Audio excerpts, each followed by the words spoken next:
Tuesday, friends. Well, for this Tuesday, I thought it would be really neat for you to hear from some of our longtime donors and supporters and orphan care advocates. So Joan and Terry Huey are going to be joining us to give a bit of a perspective of what it means for them to be involved in orphan care in Honduras and a little bit of their journey of how they got there. Terry gives you a great challenge at the end, so be sure to listen all the way through and let us know some of your thoughts on how you can develop ownership in the ministries you're involved in. Thanks. Hi, this is Terry and Joan Huey. Tara asked us to provide an update on our journey with Identity Mission.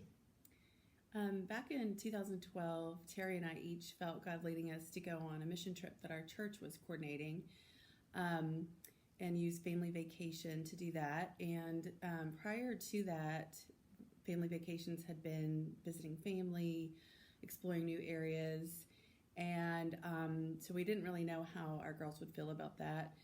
But we didn't know much about Honduras or what to expect, but we were trusting God, and so we went on that trip and took our teenage daughters with us.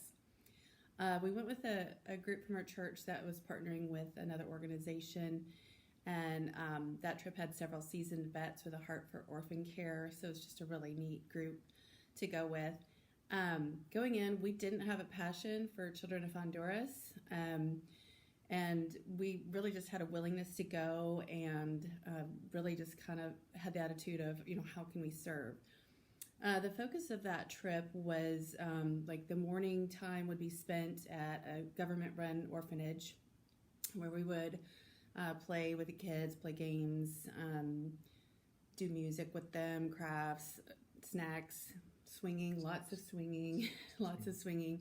It was there that we learned that we thought we had a special name that the kids gave us, but Tia and Tio were just their way to get attention from any adult in the area. Then also in the afternoons, we would go do VBS in an at-risk area.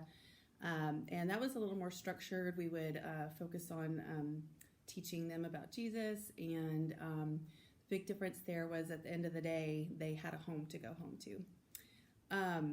It was on this first trip that God had two divine appointments for us. The first was Abigail, a bright, beautiful 12-year-old girl at the orphanage that stole our hearts. And each day we would seek each other out and just spend a lot of time with her. And even though we didn't know each other's language, we were able to communicate. We learned on this trip that she had cancer, and in fact, she had an amputated leg when we were there that week. And we learned that, she had a long struggle with cancer. At the end of that week, she gave us a letter with a picture of herself and just totally sealed, our hearts for her and so many of the other kids at the orphanage that we just knew there had to be a better solution for all these kids. And it just really tugged at our hearts. The other divine appointment was Tara and Jorge Garcia. And they were hosting a group that were painting rooms, just making improvements, making a better environment at the orphanage. And it was that chance meeting that led us to our relationship with them. And then we started following and supporting them in their efforts with orphan care. Then in 2013, we went again with our church, a very similar trip. We were supposed to do orphanage in the morning and VBS at an at-risk area in the afternoon. And even in just 1 year, the change in leadership and focus had shifted to getting the kids out of orphanages and an emphasis on foster care. And so we did go to the orphanage, but at that time there was about a dozen special needs kids with special caregivers. So we loved on and engaged with them, and it was kind of the remnants of the orphanage, and it was really very sad and tugged at our hearts some more. And so from these two trips and researching on our own, we learned that although these orphanage trips were well-intentioned, they really weren't what was best. And so it left us feeling like we still wanted to be involved, we still wanted to help and support foster care, but didn't really know how to do that. Yeah, as Joan said, on that really the first trip we met Tara. On the second trip we strengthened that relationship with them.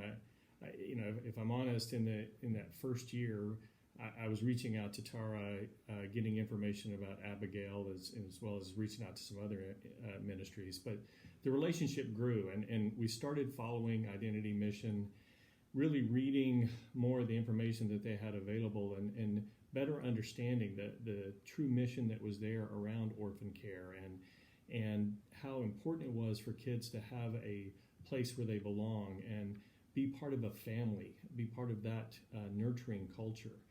And so we continued to learn more about Identity Mission and really, I would say, following from a distance. We continued to see Tara when she would visit in our area and maintain relationship on social media, but never, and being financial supporters, but never really moving much beyond that. Last year we did host our first awareness session in our own area where we tried to make others, our friends and people from church and work in different situations, try to make them aware of Identity Mission and spread that word. It was in this last year we were asked to join the advisory board, and we have accepted that. And as part of getting ready for an annual meeting, we were given a book report.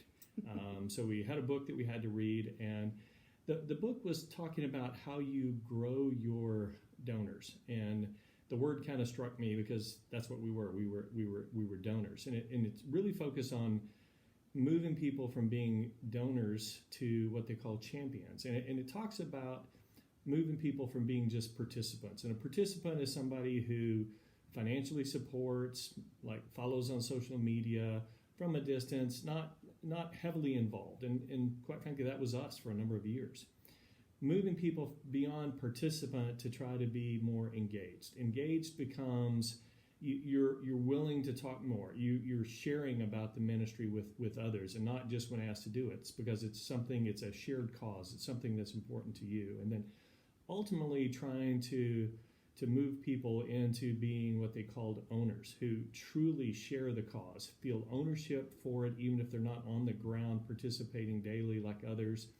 Mobilizing ministry efforts in your own area or your own sphere of influence. And as I read through this book, I just found me in the pages, and I talked to Joan about it, and I shared with Tara, and I said, this has caused us to start evaluating our involvement in different ministries. And it's a time in our life that's something that we're doing, and just wondering how many places where we're just really participants, where we're financial donors, but not really that engaged in the cause. Now, we've moved beyond that with Identity Mission, and we're thankful for that. And, but just really trying to see where we are on that journey. And so Tara asked us to do this video to share where we were.